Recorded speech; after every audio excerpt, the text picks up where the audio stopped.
Imam Nawawi's 40 Hadith, narrated by Abdullah ibn Umar radiallahu anhuma. Does anybody have it in front of us? We can read the English and the Arabic. Anyone want to read? Either or. You don't have to read both.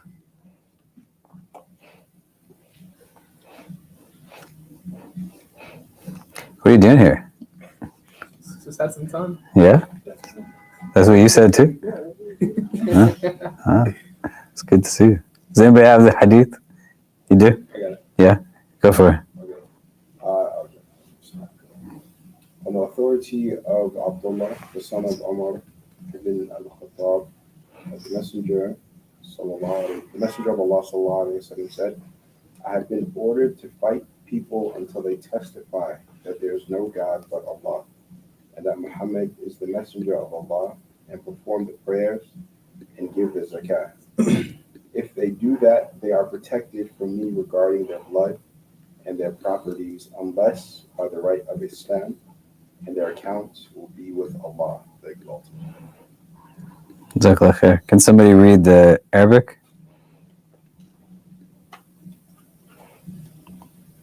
Here, go for it. عن ابن عمر رضي الله عنهما أن رسول الله صلى الله عليه وسلم قال: أمرت أن أقاتل الناس حتى يشهدوا أن لا إله إلا الله وأن محمدا رسول الله ويقيموا الصلاة ويؤتوا الزكاة، فإذا فعلوا ذلك عصموا مني دماءهم وأموالهم إلا بحق الإسلام وحسابهم على الله تعالى.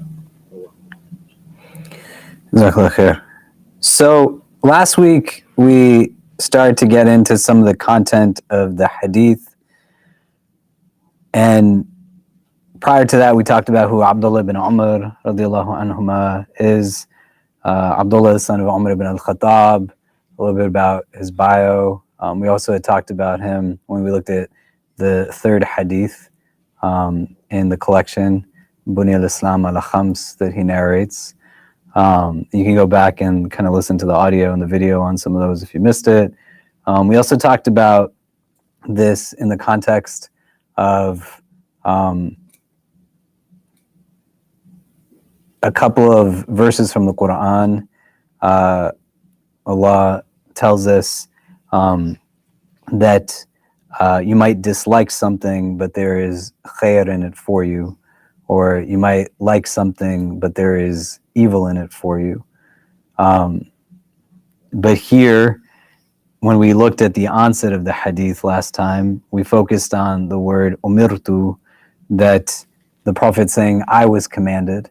Right, and who commands the messenger of God?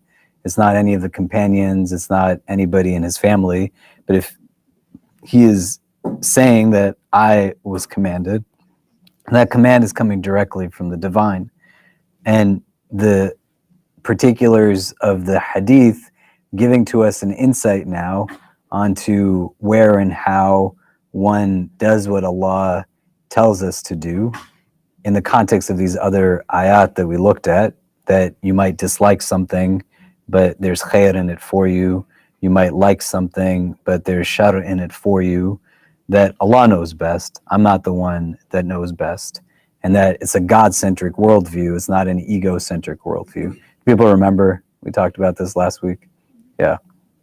And so we want to get a little bit more into the crux of the Hadith to extrapolate from it a little bit a meaning, and see where we land by the end of this week so that we can move into something, maybe the next one for next week. And so here, if we start to break it down a little bit more, where the Prophet ﷺ says, Umirtu an uqatila, this is not the form of the verb that says qatala, but when it exists in this form, it's giving an indication that the participation in something is already something that denotes that there's two sides in it. So there's not like an aggression that's taking place in the sense that I am now overpowering my way into a scenario or becoming provocative in some capacity. But there's an assumption here that in this context that there are two sides that are kind of going against one another.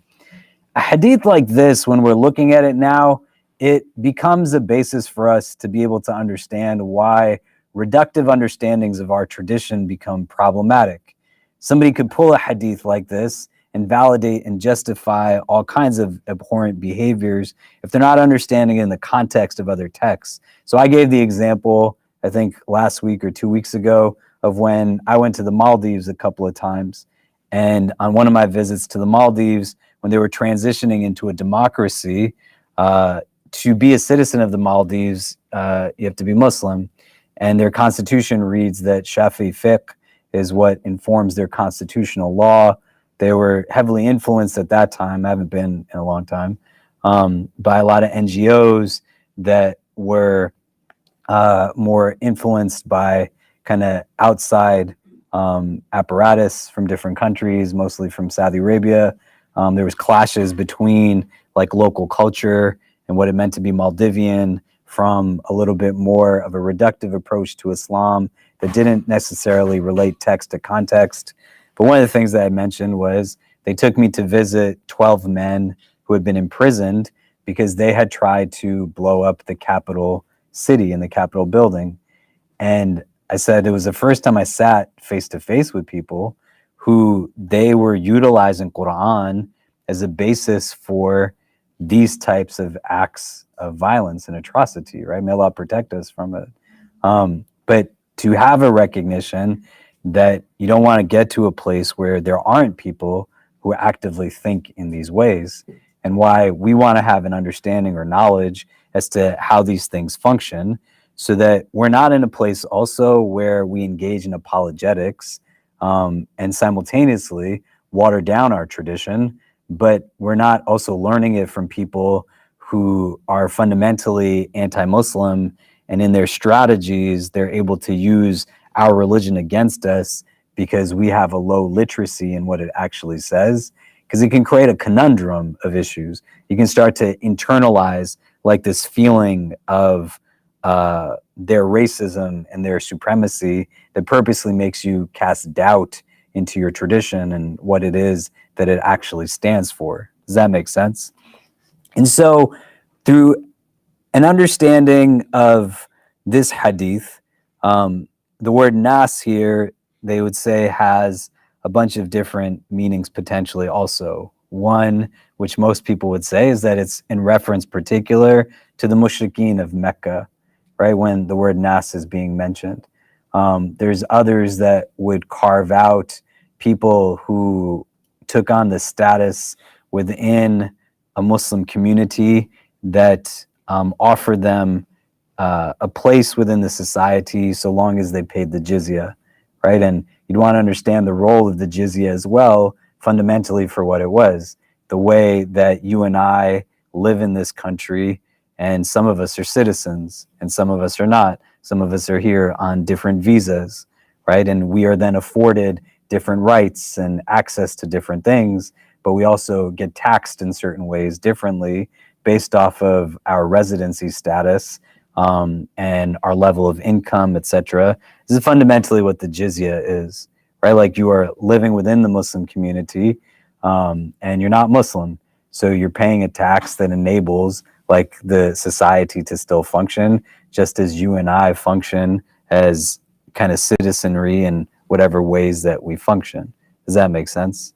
And you also have an understanding of the word nas, that it's something that essentially is being understood as things are engaged in this mode until there's the opportunity for Muslims to just be able to practice their religion without anybody being in their face, right? So if you come on Wednesdays to the Sirah class that we do, we've been talking a lot about the persecution of the early Muslim community. They're being boycotted, abused, and even killed. There's a woman by the name of Layla who, in that early period of revelation, she is going forth to be a part of the group to migrate out of Mecca. And Umar ibn al-Khattab sees her and says, "What are you doing?" And Layla says, "You've made it hard for me and for us to worship our God here. Like, we're leaving this place." And to her astonishment, Umar says to her, go have peace on your journey. And Layla goes and speaks to her husband, a man by the name of Amr, and recounts what takes place. And he says to her, what are you saying? You sound as if you think Umar ibn al-Khattab will become Muslim. And Layla says, why can't he become Muslim? And he says, know this, the donkey of Umar's father will become Muslim before he does. Like nobody thought that Umar ibn al-Khattab would become Muslim. Umar's son is narrating this hadith, right? But in the context of that, they can't practice Islam. Like they just fundamentally are not able to be Muslim. And they're in a place where they're being persecuted, they're being mistreated. You can come in, man, don't worry. Yeah. This is Giuseppe, everybody. Assalamu alaikum. Yeah.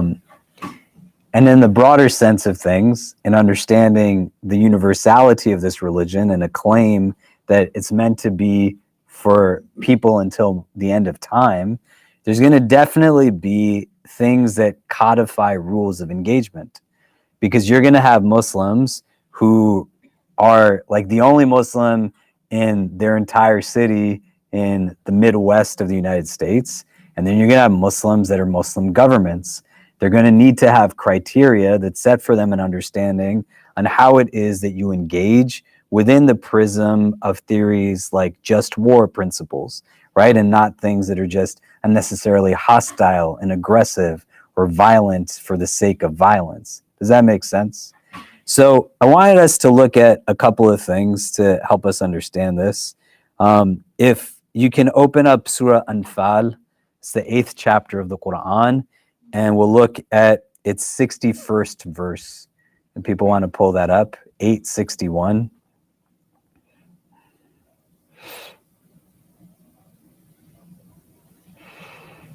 Does anybody have it? You can read it.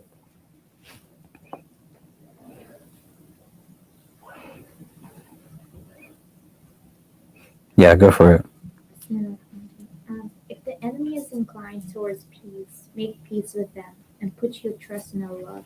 Indeed, He alone is all hearing and all knowing. Great. Can somebody read the Arabic?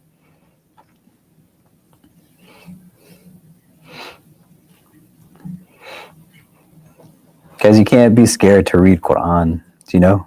And you want to understand, like, you're not reading Quran to kind of show somebody that you read Quran amazingly. The Hadith literally says that the one who kind of reads it with fluidity, there's ajr for that, but the one who struggles with it, the Hadith says, you know, has twice the reward, right? So you want to build a relationship with these verses, and when you read them, it'll stay with you more, do you know? And the act of just verbalizing it outwardly will help make it more concrete. But Shaitan doesn't want you to read the Quran. Do you know what I mean? It can't be that like something comes from a good place that's saying don't read the Quran, right? Like, you know, your heart's not saying like, yeah, don't read it, right? The nafs is telling you not to read it. Do you get what I mean? So can somebody read this verse? Go for it. I don't know very well, but bear with me. Bain jannahu للسلم فعيشنا لها وتوكل على الله إنه هو السميع العليم. Great, mashallah, jazakallah khair. Right? So here, if you are in a place where you now have the opposition and they're inclining towards peace, right?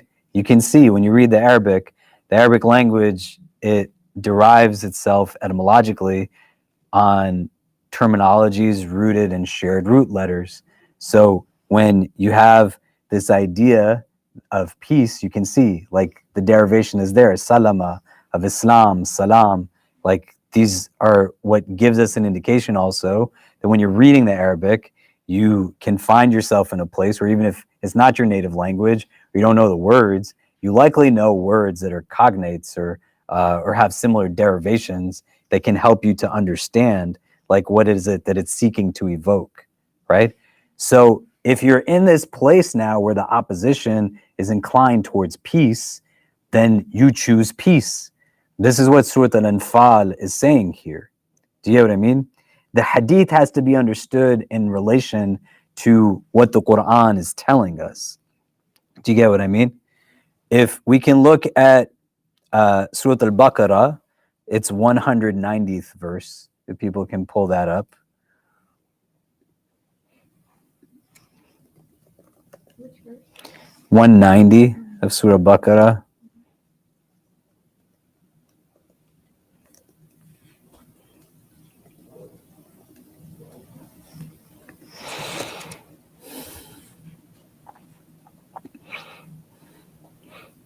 Does anybody have it?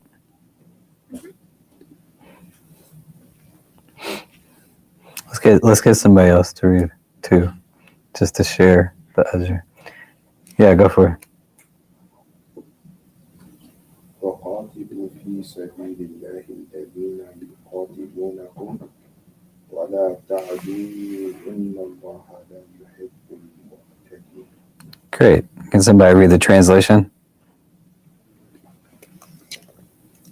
Fight in the way of Allah, those who fight against you, but do not transgress. Indeed, Allah does not like transgressors.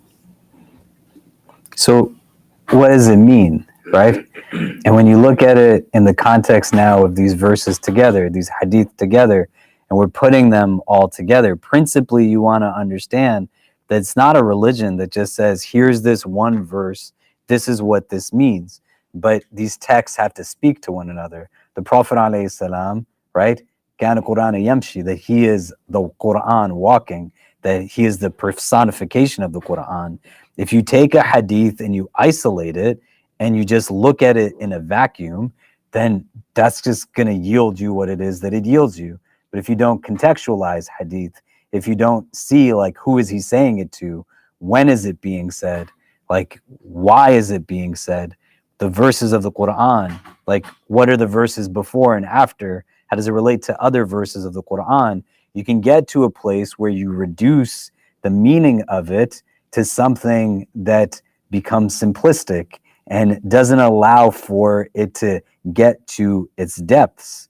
And so there are guidelines that we can understand in relation to hadith like this, that also principally for people like you and I necessitate us getting to a place where we see how this is like an entire book and it's an entire corpus of tradition that is the hadith.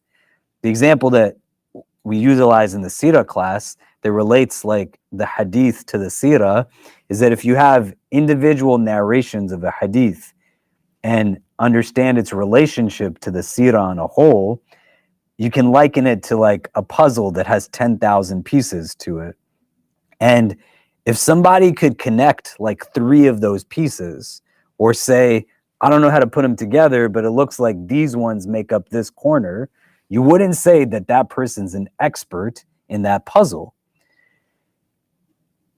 And the hadith work the same way. If somebody knows one hadith or 2 hadith or has like this kind of breakdown, they're not putting the entire puzzle together, right? And when you put the entire puzzle together, this 10,000 piece puzzle, it creates a picture. That's the entire life of the Prophet of God. You see? And so you reading one verse, the translation thereof, or anything, you can then turn a book into whatever it is that you want. But you're looking at Allah's book, and the hadith and the Prophet's example is just an explanation of Allah's book. And Allah is saying, if the opposition is inclined towards peace, then you choose peace, right? That's what the verse says. We just read it together. You know, if you're engaged in any of this, then the guideline is coming. You can't transgress in some way. You still have boundaries. You still have limitations. And you find this in the hadith like quite often. The Prophet ﷺ, he tells like people, you do not harm like women or children. You don't harm monks. You don't harm a bunch of things. And then Abu Bakr, he has very famously a saying where he codifies this into guidelines and principles of things that you also don't engage in when you're in an act of war, an act of kind of fighting in some capacity. And before we look at that, we want to think about this. In Islamic law, it's not that like the individual just has the capacity to go and declare anything. When you look at the hadith in its entirety, it gives to us this indication. And so here, as we read it, and until they establish the salah and pay the zakat, and if they do that, then they will have gained protection from me for their lives and property, unless they commit acts that are punishable in Islam, like the had punishments. Again, the Prophet is saying, I got to do what Allah is telling me to do. But the capacity there still fits within the confines of what is like the religion calling us towards. And it all attaches itself to this like link that says it's all fundamentally coming from God. Like it's coming from the divine. The Prophet sets the condition that says we can do this across the board, except the carve out is when Allah says that there's transgressions that have to be dealt with in a certain capacity. The implementation of it is not done now by individuals, but there's systems in place, structures in place that then allow for something to be decided upon. Within certain locales, those things might exist in some capacity. On a state level, it might exist in some capacity. But none of us in this room are going to be in a place where individually we can say, we're going to now go out and just by virtue of the hadith, we're going to implement certain injunctions that cannot be implemented in the absence of certain systems and structures. That's just not how Islam has ever functioned across the board. And there's going to be historical incidents that people can take to validate and justify still yet again in ways that are not conducive to what the fundamental ethos is of some of these things. So how do we start to make sense of it? Well, like being on the defensive is something that becomes a valid mode of engagement of this type of action. So if somebody came into your house and started to like fight your family, you don't just sit back and say, you know what, like I'm not supposed to do anything religiously. No, what are you going to do, right? Like if I came into your house and I mean, your brother's a lot bigger than me, right? But if, you know, I somehow started like beating down your brother, would you not stop me from doing that, right? You would. So this is one scenario. The scenario that deems itself to build itself off of this, if there's a recognition that something has to happen preemptively because you know something is going to come at you also. So in the context of what's taking place in a prophetic era, they know that there are empires that just are in a place where they glorify these things. We don't live in any different of a time. You live in a country that is built off of the glorification of war. May Allah protect us from ever putting that glorification in our hearts. It's sickening. Entire industries are built off of military industrial complexes, prison industrial complexes, weapon manufacturing. Insane what it is in order to implement that, right? Like nobody creates a bullet because they don't want it to be fired, right? What do they think they're going to do when they make the bullet or when they make the bomb or when they make the missile? And how do they get people to rally behind this is through the glorification of this heinous, atrocious thing that is war. And you see the imagery right now, right? Because there are apparatus that have been created that historically were not created that allowed for the victor to always determine what was actually historically accurate. You can read a book, I forget who wrote it, it's from some time ago. It's called The Killing of History. And it entirely is premised off of this idea that the people who win get to decide what history is written. And there's not like objective understanding. They're writing it based off of what it is they want people to know. And so they don't want people to know what is the actual realities of things like war. And now when you have social media apparatus that enable you to understand it, this religion is not a religion that glorifies any of this nonsense. It just fundamentally doesn't. And the hypocrisy of nations that have built themselves off of the glorification of things like this, because they fundamentally could care less about anyone other than themselves. You can't now start to adopt the attitudes of those that are other than the prophetic way of being. In the prophetic era and thereafter, you have entire empires that also just like lust for blood. It's insane. Like, who thinks of the idea of throwing slaves to lions? This is what they do in Colosseums in Rome, right? The notion of like crucifying somebody. How do you even wake up and think about that? I'm going to nail you to 2 planks of wood, right? These are things that we know historically take place. Human capacity has this. So at an institutional level, you want to be able to think out what's happening as people grow clout. In the Meccan society, they don't want Islam to exist. The Prophet establishes his Medina and he comes back into Mecca, and does he do anything other than say everybody's forgiven? There's no bloodshed at the taking back of Mecca. But they also don't live in a bubble, and there's people that are engaged in trade and everything else.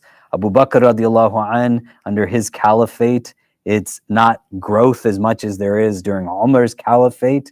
And people in the world at that time, just like people in the world right now, they don't want to lose their power. They want to retain it. So these guys centuries ago are dealing now with Persian empires, Roman empires. They know that they're going to come to create war and conflict. They know that these things are going to happen. And so as people are trying to do this not in a vacuum, it's not exerted in like, what is it that's going to give me the most money or the most wealth or the most land? They're trying to determine, what does Allah want from us in all of this? What's the best course of action for us to undertake as we also now grow in these ways? And we have responsibility to community and to people. And these verses and these hadith are setting still those guidelines because they're meant to be timeless. People incline towards peace, then you choose peace. That's just what you do. You're going to engage in these actions, then you understand that you can't transgress. There's hadith where there are battles that take place, and the Prophet comes upon the corpse of a woman, and he says to his people, how did this happen? She's not a combatant. You're not supposed to do this to women. Somebody chooses to join the ranks of the opposition, then that's different. But the default is women, children, people who are religious figures, as much as everything else that you know is said, and we'll look at it in more detail in a couple of minutes, about like vegetation and monasteries and places of worship and whatever else. It's not like a free-for-all. There are confining ethics in this way. And the inclination is towards building a state that is harmonious in its existence, that allows for people to be who they are, but as long as who they are doesn't mean that they get to like kill you and keep you from worshiping God in the way that you are allowed to worship God. And when that becomes the norm, then that's the norm. Does that make sense? Okay, what I'd like for us to do, just because more people have trickled in now, if you can turn to the persons next to you, what are you taking away so far? What is it bringing up for you? What's coming up? And then we'll come back and discuss a little bit. But go ahead.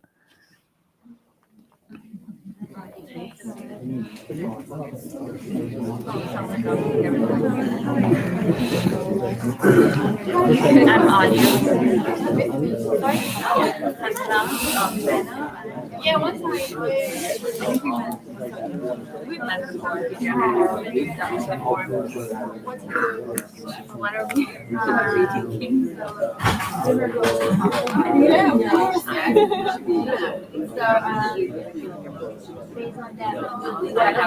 How bad they are. So I'm just like, nice. Here's the way of that.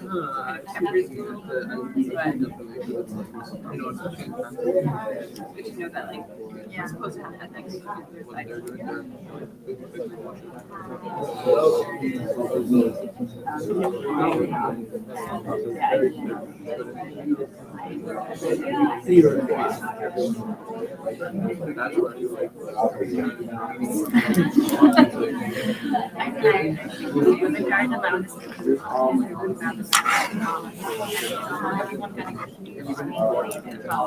well, they started and I was like, I'm like, things happen.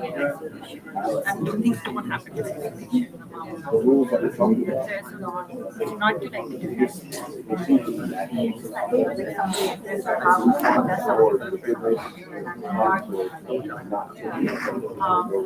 again, not completely, obviously this has a lot of complexity to it, but thinking about it.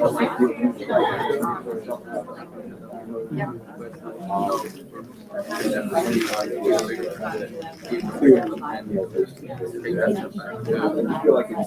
It's natural.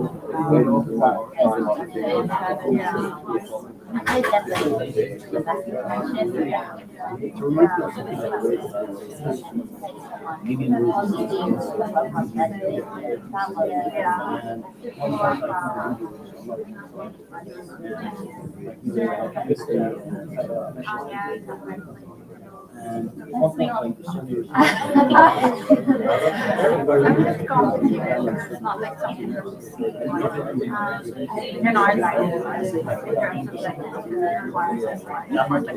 I've never had any problems in my house or something and stuff. I don't know about this. My honestly like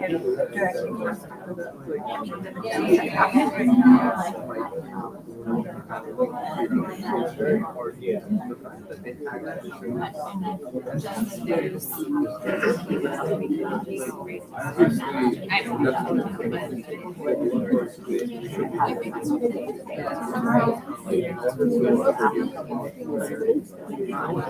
and also to have like strong knowledge of the teams will not be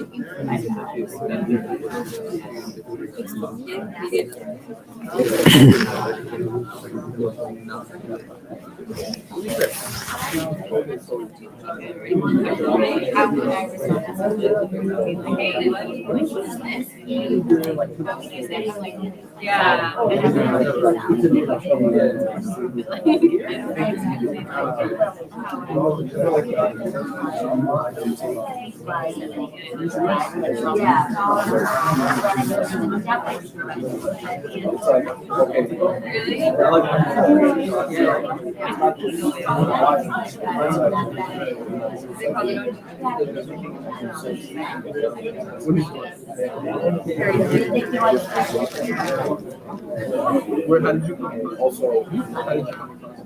Oh, we had it. Yeah.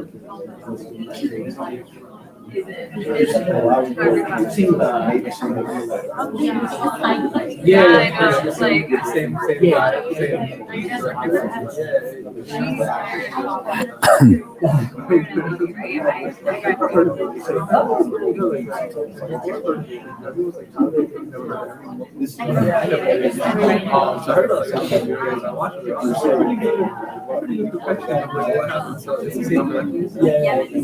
I'm alumni.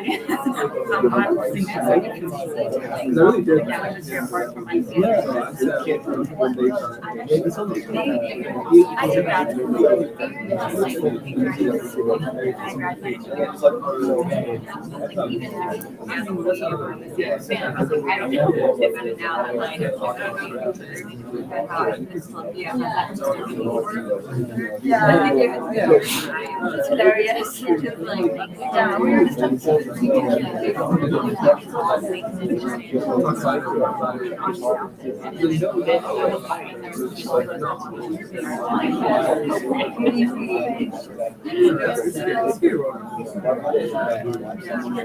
What capacity do you work? Is this still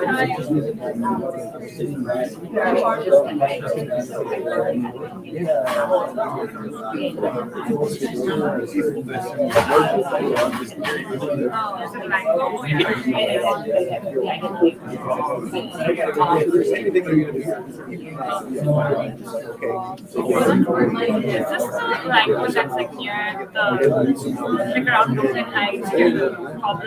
So the Facebook live stream is working, the YouTube is working, Instagram. The only one that's not working is your profile. Do you want me to log you in again? No, it's fine. That's fine? Yeah, Okay. thanks, man.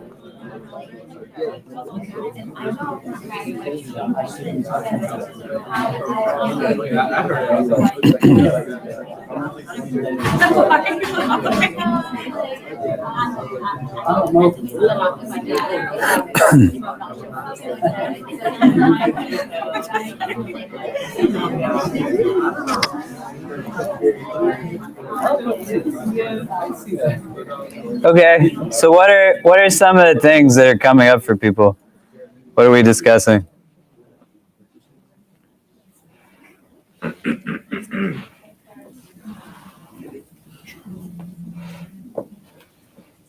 Yeah, go ahead. We had some like questions or points of curiosity. The first was about when you talk about expertise and how we need to have a picture of the puzzle as a whole. That makes it kind of challenging in looking to who can have this type of expertise and convey the puzzle as a whole to someone learning. And then the second point was about, we brought up institutions serving as kind of guidance for how war is meant to be conducted. And then we were discussing countries, Muslim countries today that themselves engage in transgressions and violence. And like how do you understand, how you might understand that. Okay. What else do people talk about? We'll talk about that, but what else do people discuss? And we also discussed about how it is dangerous to take certain things out of context. Like, I'm repeating myself, but I said something along like, for example, I hate to use this example, but Taliban, let's say, like they use Islam as a tool to drive, like to oppress other people around their own like countrymates, or their own brothers and sisters. And it can be very dangerous because it's usually it's ego driven and not God driven. Yeah. Great. Other thoughts?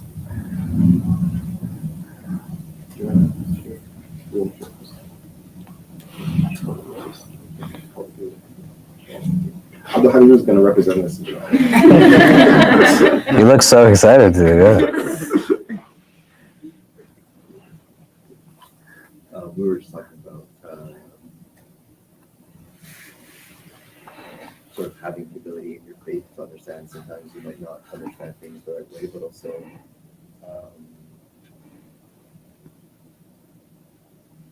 really try to understand, what your interpretation of Islam means to you and how you can sort of be as true to your faith as possible, and how rulings serve for Islam really sort of have led the connection to serve every other part of your life as well. So what you learn in one sense is a lot of times has applications elsewhere. Great. Any other thoughts? So when we're talking about who it is that you can engage, your pedagogies around learning are going to be varied from people to people, right? Some of us are more visual learners. Some of us learn better by hearing something or reading something. But that aspect of learning also requires us to think about methodologies implemented by the ones that we're taking from. Do you know what I mean? And like anyone can be Muslim if they want to be. And we live at a time where it's actually not hard to access information at all, but the ability to distill information, like how do you know? How do you know when you go online and you Google something that the website that you're reading from about Islam was made by somebody who's actually Muslim? How do you know you're not reading something that was funded by somebody who wants you to read that and has optimized the search results to come to their site and at the end makes you want to doubt Islam or makes you want to hate Islam? How do you know? And when you want to learn most things that have relevancy to critical parts, we don't learn Islam in a vacuum. You're not learning Islam because you inherited it from your parents, and you're not engaging Islam as a sociological identity variable alone. Potentially you might be doing that, but you want to align it to the idea that says that through this and its implementation, one has the potential yield for inward contentment and a rendering of a heart that's sovereign, a theology that's robust that helps us to understand we're working for something bigger than the confines of this world. And it's not just a set of exercises or rituals, like as an ends, they're a means to something. Do you know? You can't learn Islam by listening to just audio files and videos of talks that were given to audiences that you weren't even sitting in. It's very purposely meant to be a heart-to-heart interaction. The Prophet ﷺ, this is what he did, right? He didn't have mass technology that he was engaged in, but he was literally building relationships with people one-on-one and individually. You want to think of criteria of who like a teacher is. There's a lot of different lists that you can look at. In the context of this, I was saying this earlier in my office, right? Like when Imam Ghazali has like lists of like who you should take as a teacher. One of the things that he tells people to be wary of are people who are religious teachers that work for like governments, you know, because it creates too much of an overlap with ideologies that have agendas attached to them in ways that now can manipulate religions in senses that doesn't make any sense, right? But at the same level, like this isn't like, hey man, can I wipe over my socks or not? You know, like what's a miswak? How do you make wudu? This is like something that is important to understand, that a person who knows a handful of hadith or quote unquote looks Muslim is not necessarily going to be the one that is going to explain to you like Islamic codes of ethics on engagement on a military level, or historically what these things mean, or how it is that one implements and executes them. And at the same level, you don't want somebody who waters it down and says like, there's no sense of this within Islam, because there is. The whole idea of it is to implement mechanisms that enable people to have justice, to defend populations that are oppressed. And you need some of these things, right? To say that we have lived in a world historically that has not had tyrants in them, right? Every generation has its own pharaohs, like they do. We don't learn these stories because they're meant to just be stories, but to understand like pharaonic worldviews are very real things. And you have individuals that when they are given power, they can be people like Umar ibn Abdul Aziz, or they can be people who are like Nimrud, right? And why do we understand it? So that in the context of our time, we know where we stand in relation to some of these things. Do you know? Sometimes there's not two sides to stories. Sometimes there is no neutrality on things. But our tradition creates guidelines. If you can't understand why there needs to be guidelines, look at the world right now that is indiscriminately engaged in acts where they're validating and justifying in numerous parts of the world, including most critically a lot that a lot of us have probably plugged into over the course of the last year of what's happening on the ground in Palestine, right? And how do you get to a place fundamentally where people don't care? And you might be able to say, well, like, doesn't everybody think it's wrong to kill children? Why does somebody have to verbalize the idea that killing children is bad? They've killed so many children, right? And they could fundamentally care less.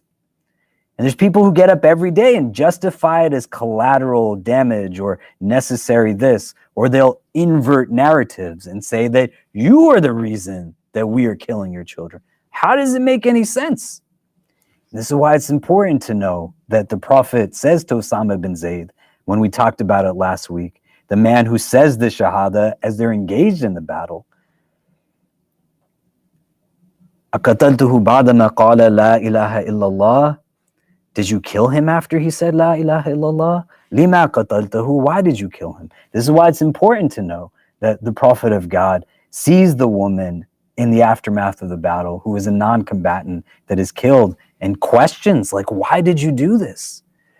There's repercussions of accountability in terms of standing in front of God. Somebody is going to have to own up for responsibility of doing why what shouldn't have been done was done. And it's not about creating like retributive anger, right? This is not the type of anger you want that's toxic in your heart, vengeful anger, but righteous anger is different from vengeful anger. You know, you should be angered by oppression and inequity.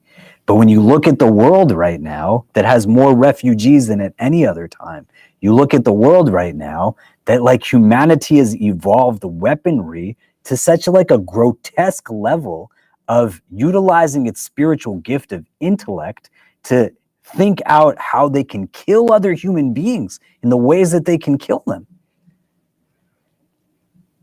Why wouldn't our religion say, here are the ways that you have to operate, even in this type of situation? Even when you're out there, there are guidelines that you have to follow.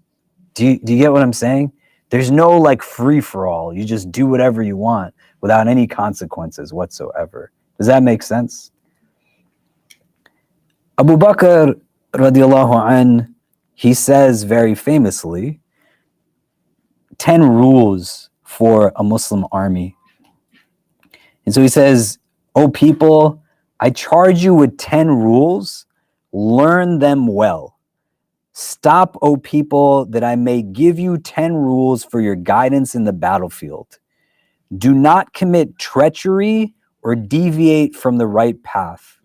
You must not mutilate dead bodies, neither kill a child, nor a woman, nor an aged person. Bring no harm to the trees, nor burn them with fire, especially those which are fruitful. Slay not any of the enemy's flock, save for your own food. You are likely to pass by people who have devoted their lives to monastic services. Leave them alone." The instructions in and of themselves are now creating criteria for engagement. Sharia applies to every facet of life, and it's not in a vacuum. There are maqasid to the Sharia. There are objectives to Islamic law. What is the foresight to telling a community of soldiers that don't destroy vegetations, especially the ones that bear fruit? And this is why you got to think about what you know of the Prophet's life, the Hadith, the Seerah, and not think about it as stories, but how they inform things, right? The Prophet goes to Taif, and the people abuse him in Taif. Aisha radiallahu ta'ala anha asks him, what's the hardest day in your life? He doesn't say, Aisha, we don't complain. He says Taif. Taif was the hardest thing he ever had to go through. And this is after he's seen his people be beaten and abused and persecuted. He goes to Taif thinking they're going to welcome him in. And not only does that not happen, but the chieftains of the tribes command their servants and children to run the Prophet out of the ground. They abuse him. It's not like for minutes. This takes place over a long period of time. He's broken inwardly. His blessed feet, they say, has so much blood coming out of it that what he's wearing on his feet become hardened to the soles of his feet because of the excessive amount of blood. And when he gets to the outskirts, there's a beautiful dua that he turns to Allah with, that you should read and really ponder and reflect upon. But at the culmination of all of this, when he's turning to God, he's asking, have you forsaken me? And he's like, if all of this is like happening to me, but you're still not displeased with me, you're pleased with me, then I'm good. That's the crux of the dua that he makes. But for this conversation, an angel presents himself. Ya Muhammad, I'm the angel of the mountains that surround this city. If you command me to do so, I will crush these people in it. And the Prophet doesn't say, yes, go seek vengeance on my behalf and retribution. He says, no, let them be. Perhaps the generations that will come after, they will understand. If you are engaged in war in your own land, would it make sense to burn down your own trees? No, right? So likely here, these are guidelines that are also about you're going into somebody else's neighborhood. Don't burn down their trees. Why? Because there's going to be people who are not these people. They're going to come after. They might understand differently. There's always elements of foresight to leadership in our tradition, visionary understandings. If this was a religion that was about, God forbid, obliterating people who practice other ways of life, why is Abu Bakr telling his soldiers, reiterating what the Prophet has said, to not like kill monks? Literally, it's what he said. You are likely to pass by people who have devoted their lives to monastic services. Leave them alone. Why? If it was meant to be a supremacist tradition that was about the annihilation and extinction of people, why wouldn't it be that the first thing that they say go and engage in? And you see people, right? If I had it right now, my laptop got messed up, so I'm using a different one. I would show you like images of people that I met from Myanmar, Rohingya. You saw many of you, like, because a lot of you didn't see that. Some of you might have been here in 2017, 2018. Was anybody here in 2017, 2018 at the IC? Did you ever see the pictures from when I went to visit the camps in Myanmar and Bangladesh? These were refugees that I sat with between two Eids in 2017 and 2018. I went as close as to Myanmar as I could. They wouldn't let me in because the relief agencies I was with, they said anything that looks Muslim is being burned at the border. I got to the Naf River. I could see into Myanmar like clouds of smoke in the middle of the day because they're setting everything on fire. There wasn't a refugee that I met who couldn't tell me that they hadn't seen loved ones burned alive in front of their eyes. How can you have a religion that does not have ethics to engagement? It's going to still tell you at the end of the day how it is that you engage in this way that demonstrates a sense of dignity, both for the other, but what self-dignity means. That as a Muslim, you are not meant to be people who go out and just engage in these kind of indiscriminate acts of transgression and violence. Here, like Abu Bakr is saying, you do not mutilate dead bodies. Why? There's instances in the Hadith where people come and they offer the Prophet ﷺ like tons of money to be able to get the corpses of their loved ones back. And the Prophet just gives it to them. He says, I'm not in the business of selling bodies. Why? Why would you not want somebody to have the body of their loved one back? And what pleasure would you derive from like mutilating? And then you think, like when people, you read their accounts of how it is that they're recognizing the loved ones that they've lost in Gaza. It's crazy that a human can do that to another human. How do you get to this place? Do not commit treachery is an important injunction in our codes of engagement. You don't enter into treaties to pretend like you didn't make a treaty. So if you made a treaty, you honor the rights of the treaty. It's not that we would sit down and broker a treaty for the sole purpose of then kind of breaking it. If someone else broke the treaty, well, then that's different, right? This is what happens at Hudaybiyah. You know, The Meccans break the treaty, not the Muslims break the treaty. But the Prophet honors the rights of the treaty. He goes back, they slaughter their animals, they don't have Hajj, people don't want it, right? Alasna bil Muslimin wa alaysu bil Musrikin. Umar says to the Prophet, he says to Abu Bakr, aren't we the Muslims and aren't they the mushrik? Like, why are we making these deals? What's going on? Because we are people of integrity. We treat people based off of who we are, not who they are. And it applies even in these types of contexts. Does this make sense? Neither kill a child nor a woman or an aged person, bring no harm to the trees, nor burn them with fire, especially those which are fruitful. Slay not the enemy's flocks, save for your own food. When you look in books of fiqh, there's interesting discussions on animate objects, inanimate, like creation, and animate creation, right? And what does it mean to still honor the rights of these things? When Allah says, Inni ja'ilun fil ardi khalifa, that I'm going to send onto the earth a khalifa, the angels say, right? Qalu, they say, Atajalu fiha man yufsidu fiha wa yasfiku dima, that you are going to send those who create fasad on the earth, right?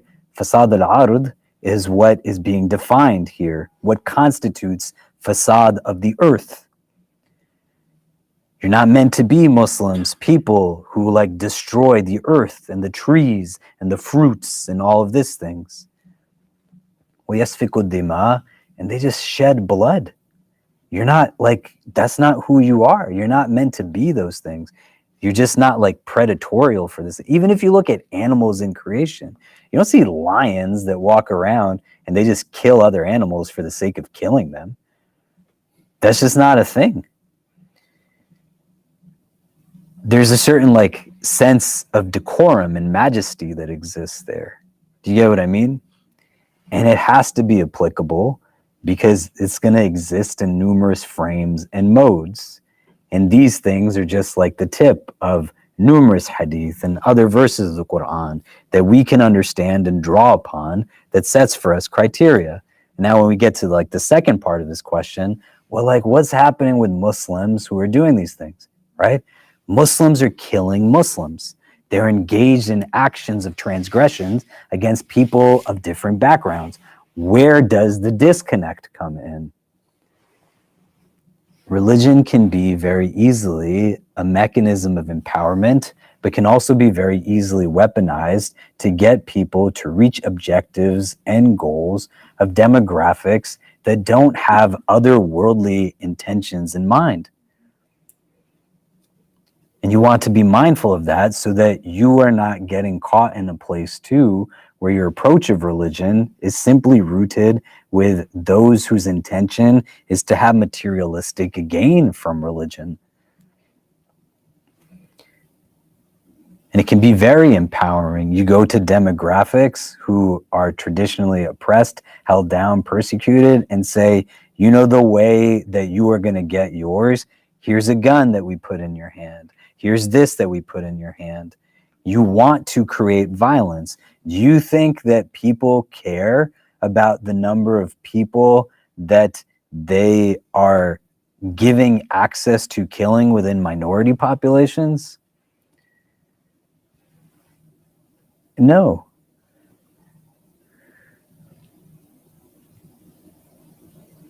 You have weaponry that gets created purposefully that it looks like toys.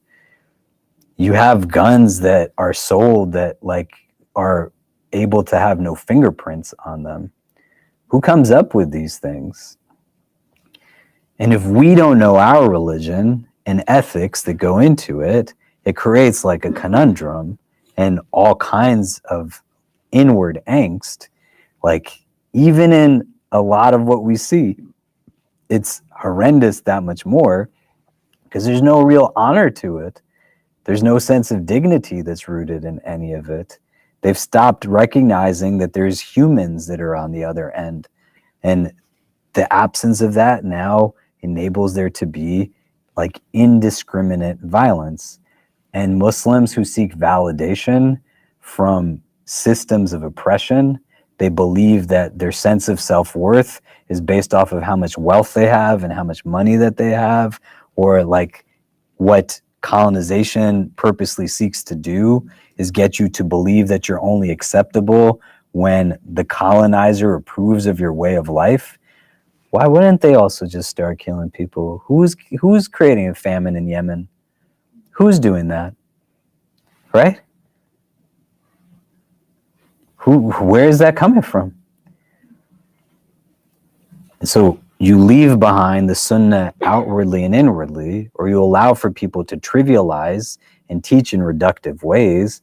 It can then validate and justify things that don't make any sense. And then when you got like to, use like a coined phrase, scholars for dollars, who are willing to take like seats and have recognitions and titles that then enable them to justify things that are unjustifiable.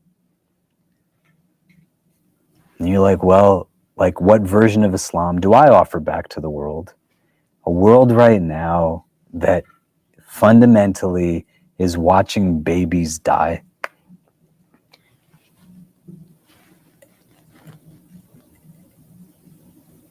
Do you get what I mean?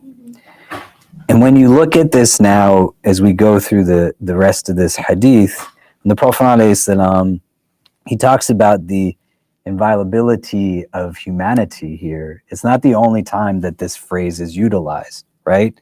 Dima'ukum wa amwalakum, like literally their blood and their property, their wealth, it becomes inviolable. We're going to be reaching like the days of Dhul Hijjah soon. May Allah make us from those who take benefit from them.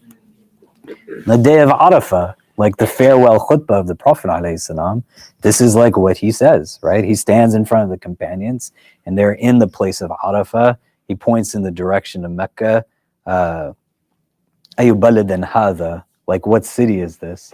They know it's the city of Mecca, right? But they're silent. And people will explain their silence as deference towards the Prophet of God, right? They don't want to come across as disrespectful. They want him to be able to answer the question. And there's also, like what our teachers tell us, is that if the Prophet said, this isn't called Mecca anymore, this isn't Arafah anymore, they just say it's whatever it is that he says that it is, right? Ayu baladin hadha, what city is this? Ayu shahrin hadha, what month is this? They know it's the month of Dhul Hijjah, right? They're in the month of Dhul Hijjah. They're aware of it. Again, they're silent. Is this not the month of Dhul Hijjah, he says? And he says, Ayu yomin hadha, that what day is this? And they know it's the day of Arafah, the 9th of Dhul Hijjah, the day that the Prophet is going to give this farewell khutbah. And again, they're not responding.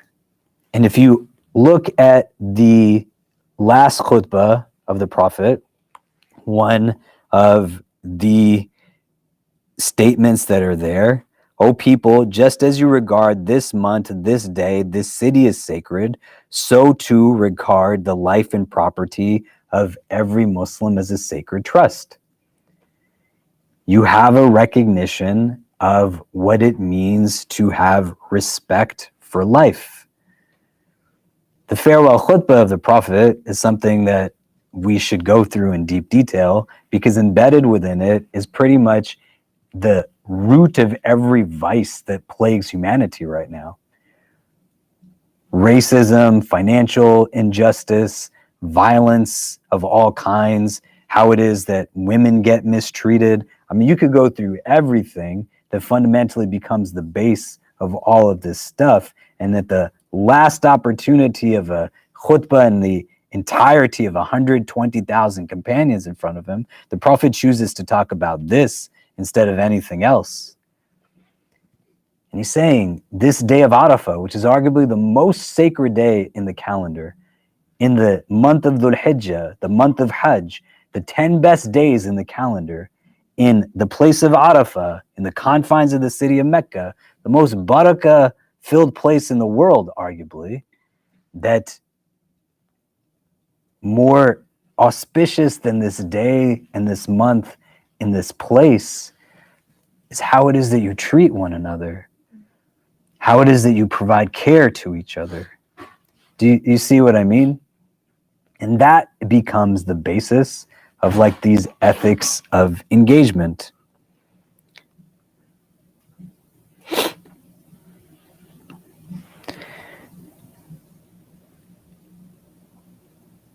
And then he says, if they transgress those things, their reckoning will be with Allah. It's always interesting to see at various junctures in the prophetic tradition that the prophet alludes to judgment fundamentally being with God at the end of all things, right? He's not categorically saying somebody who leaves behind this or does that, they're definitely going to hell. Do you know? Because he is not Malik Yawmiddin. Allah is. You and I are also not. Right? What does he say to Osama bin Zayd in the hadith we looked at last week? Like, did you open up his chest and look into his heart to see that this is why he said what he said? Right? After the man in the battle says, La ilaha illallah, and Osama bin Zayd takes his life. So what I'd like for us to do, just because we're kind of coming to closer to the building closing, the building's going to close at 8 today. So for those who are not aware, we're going to wrap up around 7:30 so people have time to get to a place you can pray Maghrib. Don't stay in the building past 8 o'clock. It costs us $400 an hour to keep the building open past its hours of operation, right? So when you're heading out and you like to hang out in the lounge and talk to everybody, just go stand outside and talk to each other, right? It's the same thing. It's not that much of a problem. But if you could turn the persons next to you, what are some of the things you're taking away from today's conversation? What is it bringing up for you? And then we'll come back and discuss, and we'll go from there.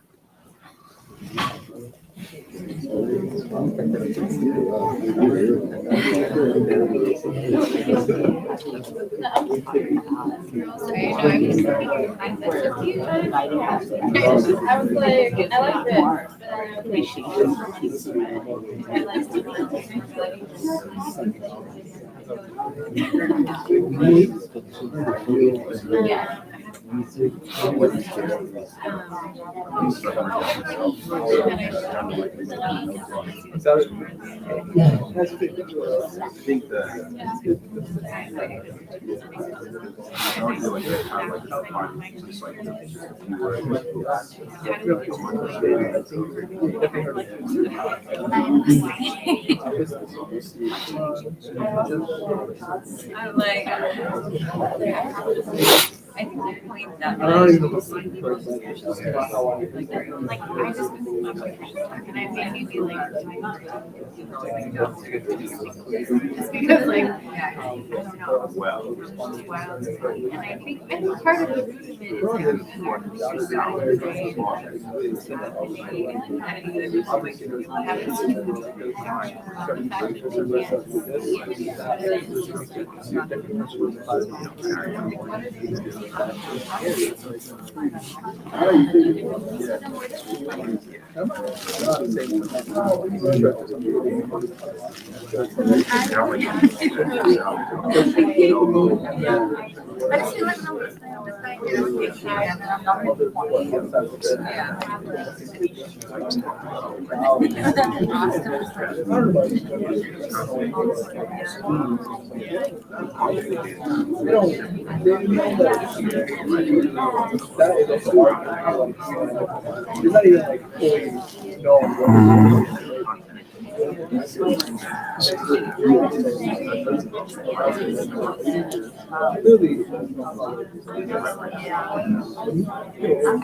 Okay, so what are some of the things we're taking away from today's conversation? What's coming up for people?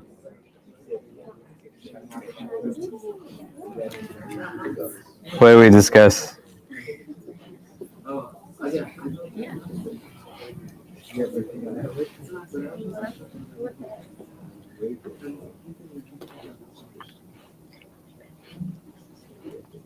Anybody? Maybe we get a couple people before we wrap up. Yeah. We were talking a little bit about, like, I've had the privilege of visiting Palestine, and one thing that hit me over and over when I was there was just like how hurt people. Like, my brain couldn't wrap my head around like experiencing a tragedy or a genocide or a Holocaust, and or knowing about it generations in your family, and then literally enacting it and what the strategies around that. And it's something you said a lot earlier, but we were just talking about, like, what are the rules of warfare? Like, how do you, what are the tools of, like, justifying those sorts of things? Like, because obviously from an outsider's point of view, it's not, like, I literally can't conceive of it. And what are the tools that help enable those sorts of things? So, like, fear is obviously a tool. Scarcity mindset is also a tool. So that's a little gist of what we did. Yeah, and how could those guidelines come from any individual human being, right? When we think about moral relativism in a scenario that would be the most dangerous of scenarios, a divine system that claims universality the way Islam does, and also claims itself to be a final testament, applicable to people in any place, in any walk of life, in any background, how could, other than God, who is the creator of all creation, be the one to determine something like this? Like, only it can come from Allah, right? Because what persons wouldn't then interject some aspect of inequity or an injustice into, like, those guidelines? Do you know what I mean? And that's why these verses are important to understand. If they incline towards peace, you choose peace. That's just what it is. Literally, the man is fighting Osama ibn Zayd in the battlefield, and he says, La ilaha illallah, and the Prophet tells Osama ibn Zayd, you shouldn't have done that to him. Do you know? These are the guidelines coming from the divine. You see? What else do we talk about? Yeah. So in the conversation that we had, like, kind of summarized everything, kind of narrowed it down to that the true judge of everything is Allah. Even as you think about, like, some of the rules of engagement and, you know, inclining toward peace, and, you know, so if anybody was thinking tactfully in a war, like, those could be called weaknesses, you know, and a disadvantage toward the ultimate, what people might call victory. But then you understand that we do those things because Allah is the one who told us to. And it becomes less of a, we're trying to win this, and more of a, I mean, I guess the greater success is just doing what Allah says. And then it's not about what we see, what we feel, what we want. It's about loving the judge and trusting that, and then following rules because of it. Yeah, it's like if you see Dr. Farhan Aziz, who has a video up, he went to Gaza to provide medical support, and he was recounting how they, you know, went into homes and were given some like guidelines, instructions, but there's like purposely household items like cans of food that were left behind in homes that were freestanding still, that are like actually like bombs. Do you know who's going to pick that up? It's not going to be a soldier, right? How do you get to that place? Do you know what I mean? And you'd want to be able to think how people take advantage of an absence of literacy of our tradition and tell us what our religion is when it's not what they're saying. And if you were to look at systems that are in place from the Quran and Hadith in this mode of engagement, that the way Allah tells us to do it, if it needs to be done, and it's better to avoid it at all costs, but if it has to be done, which in certain situations is inevitable, like these are the guidelines that you work it through, it's like categorically better than how any human does any of this stuff. Do you know?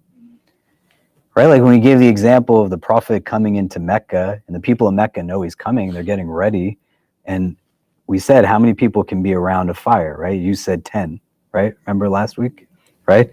What the Prophet does at the outskirts of the city of Mecca is that he tells individuals, one person each, to each build a fire. So when the people of Mecca are seeing them coming in, it looks like there's 10 times as many people, because psychologically they're thinking for every fire, there's 10 people around it, not one person around every fire.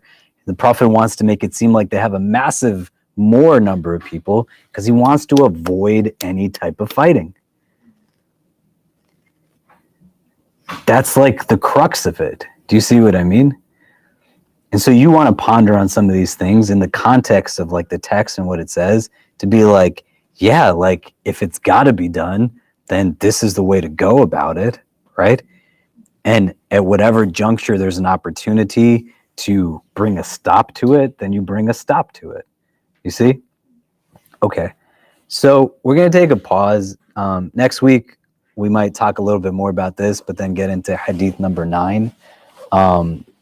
And people want to read that a little bit. Tomorrow, Dr. Murmur will be doing his halaqah, and we'll do the Sirah halaqah on Wednesday. And Sheikh Faz will be doing his halaqah on Thursday. And I think going into next week, we'll know by Friday night when the month of Dhul Hijjah is starting. And so, if, you know, you came to Jummah the last couple of weeks, we talked about it a little bit. These are like 10 really important days, these 10 days of Dhul Hijjah. So if you have capacity in the first 9 days, you want to try to fast in those days. The Hadith says that in these 10 days, righteous actions are, you know, better in these 10 days than any other 10 days. So volunteerism, charity, whatever, it's categorically different from Ramadan, because the fast of Ramadan is an obligation, right? So not having to do something becomes an inroad to inculcating like love and inward transformation that much more. You're not doing because you have to do it, you're doing because you want to do it, right? There's no requirement to do it. If you can't do every day, like at a minimum, try to fast on the 9th of Dhul Hijjah, the day of Arafah. And we'll have iftar here on that day. The 9th of Dhul Hijjah will either be Saturday the 15th or Sunday the 16th. So if you want to block out those, and Eid is going to either be then subsequently Sunday the 16th or Monday the 17th. And we're anticipating being in the park and brunch and whatever else. But utilize like those 10 days and start thinking about it as best as you can. Last night, we put out an email about a toy drive that we host annually. I think it's the 9th time we're doing it. This toy drive brings toys to children on the day of Eid who are pediatric patients in hospitals, 25 states in the country. And this year we also added Heal Palestine, which brings children from Gaza right now with medical needs to the States. And we're working also with the Sudanese American Physicians Association. And there's a hospital in Sudan that they're going to be taking toys to at the end of this week. So I don't know if they're going to do a second round. I think they might be. But in particular, if you want to contribute to the shipment going to Sudan this week, then try to make some contributions to that now. It's not to undermine. I know people are at different levels of wealth. Some of these toys cost like $2, right? But go a long way for a sick kid who, imagine being like in the hospital on the day of Eid. You know what that's like, right? And so if you could help spread the word on that, we're going to probably next week put out a campaign that we do for the udhiyah, the qurbani, the ritual slaughter that's attached to the Abrahamic narrative around the days of Eid. And similar to the last few years, we're going to give opportunities for people to contribute to people in the United States, but also multiple countries around the world. There's just a lot of people who don't have food, right? And so you want to be able to give what you can. If you have questions about it, we'll put it in the email, right? There's some opinions that say the udhiyah is wajib on every adult Muslim who is past a certain threshold of wealth, right? About 612 grams of silver is the basis of that threshold. And there's others who say it's a sunnah muakkada, so every person doesn't have to do it. It's a recommended act. Doing one is a minimum, though. You could do like much more than that. Do you know what I mean? But if you could help us spread the words on those things as well, it'll go a long way in helping a lot of people, inshallah. Great. So let's take a pause. If people want to just help put the chairs back against the wall, and we'll see everybody next week, inshallah. Assalamu alaikum.